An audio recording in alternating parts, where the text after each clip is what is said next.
So what's going on, folks? This your boy Jay Reed. So check it out, man. It's been a minute since I did a video. I've been focused on so many other things other than YouTube.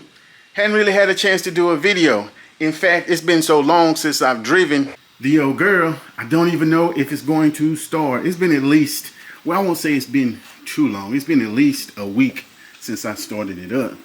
I have to run an errand. So what better time or car to drive than one I ain't driven in a while.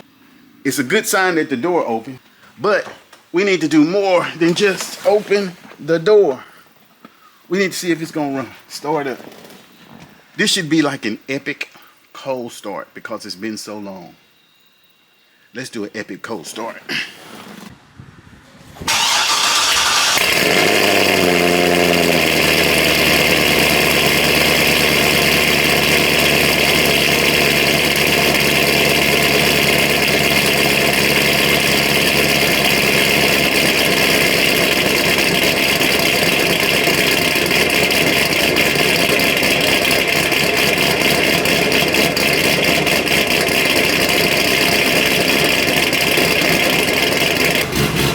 It's loud.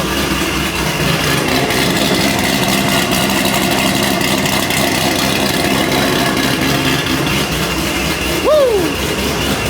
I forgot how loud this car was. Like I was saying, I've been so busy doing other shit. I hadn't really been thinking about car stuff. Now I've driven a car in like 100 degrees for like an hour and a half actually, down to my parents' house on a hot summer day in traffic. And I can tell you, damn, can't put the seatbelt on. The car loud switch works. It works, it works, it works. But anyway, let me get out this car. Let me get out this garage. So as I was saying, the car loud switch works. The temperature was getting up there. It was getting up there. Let these windows up. I feel like I'm yelling. So the car loud switch works. The temperature was getting up there probably about 220, which is a little aggressive for me. Not too bad, but it's a little aggressive for me.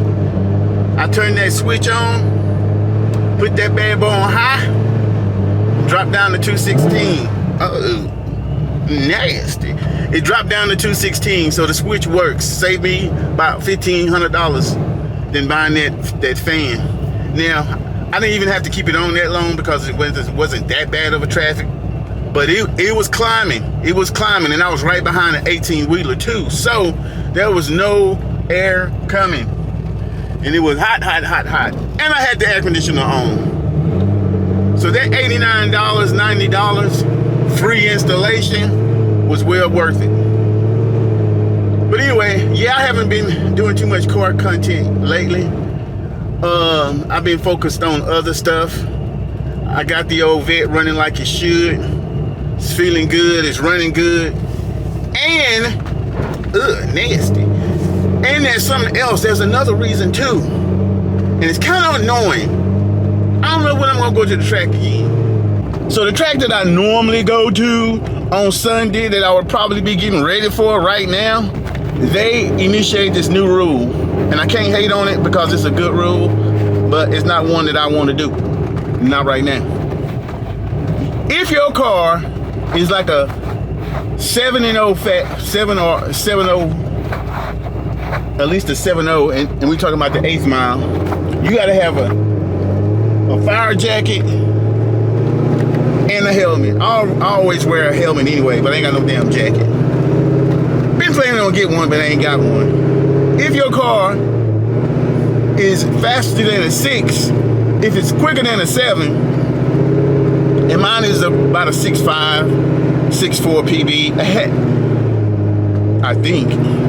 I don't know, I don't remember. If your car is in the 6s, bottom line, not only do you gotta have a helmet, a fire jacket, but you gotta have a belly pan or a diaper. Now me, with a diaper on this car, as hot as it runs in this Texas heat, is a recipe for disaster. Who gonna put that thing on and off? This is a street car, this is not a race car. I mean, yeah, you know what I mean. So I gotta rethink my life choices for sure, because I don't know if I really want to be dealing with no diaper or no belly pain and all of that. Yes, it's a good rule because nobody hates it worse than me when you gotta be in a staging lane for an hour or so because somebody done oiled down their track. But it ain't been me, so I don't want to have to do it. But it looks like I'm gonna have to do it. Long story short, it's been a minute since I've been to the track and I kind of want to go. I sold my other wheels with my Street R's, so now we just rocking the Street SS. So it's not gonna do that well at the track anyway. That's why I'm not in that big a hurry to go, because I need to get some Street R's and sell these bad boys. But like I said, I haven't really been focused on this stuff, so that hasn't been a priority at the moment. Nothing like a Walgreens run to get the blood flowing. Yeah, now, I ain't gonna lie to y'all. I would have thought by now I would have regretted selling my VMS wheels. But I can honestly tell you, I don't regret it. I made that money. I don't regret it at all. How long will I keep these? Yeah, who knows? Kind of feel like putting my other wheels back on for the time being, especially if I'm not gonna go to the track with the Nittos, the street setup. Why not? I haven't used them in a while. Now, I would be lying to y'all if I said that now that I got more money into it, more power into it, and everything is still stock, I'm a little bit cautious about breaking it. Because I feel like I could be wrong, y'all let me know in the comments, but I feel like I'm right on the edge of breaking the hell out of it. And we're not ready to do that at this time, especially since it's not necessarily a thing.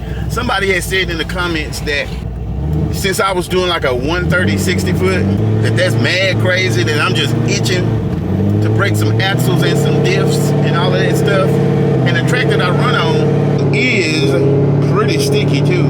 So I don't know if I done got away with murder, so to speak, allegedly, or if the comments be lying. I don't know. Either way, what is this fool doing?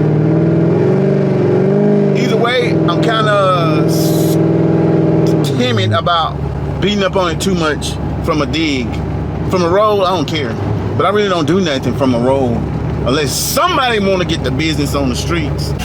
Anyway, we back at the house. That's gonna wrap it up for this video. Like, comment, and subscribe.